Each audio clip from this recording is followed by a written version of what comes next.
Are you happy with your camera and your photography? That's the question. What are your expectations when you come out on a photo shoot? Maybe it's to capture an award-winning image, or perhaps it's just to enjoy yourself.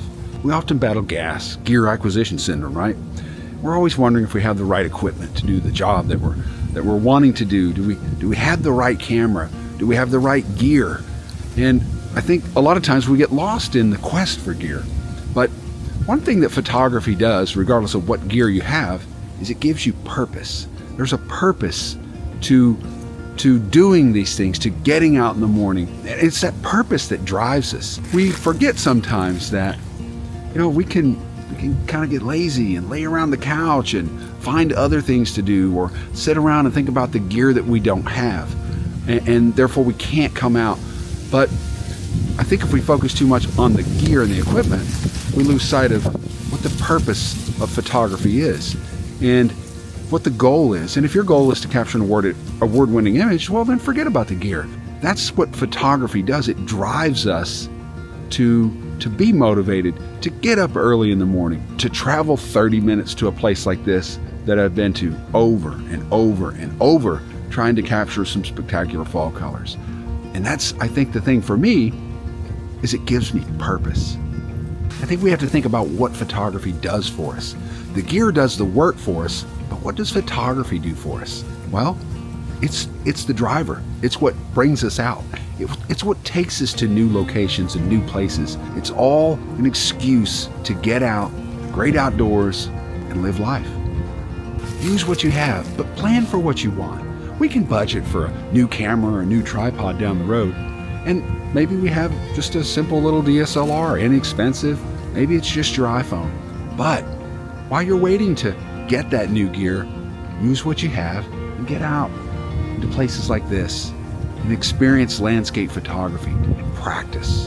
In the end, when it's all said and done, all the camera gear, all the tripods, all the flashy new toys that we play with, they're all gone. But what do we have left? Maybe a computer full of images, maybe a website full of images. Maybe these images are printed and maybe they're on billboards, maybe they're in magazines, but likely they're going to be somewhere where they live on. And future generations are going to see those images and wonder, who was this person? And what was their story? What was the story behind this image? And you know what? Maybe if we're lucky, we've got a few images that we can leave behind that can tell that story.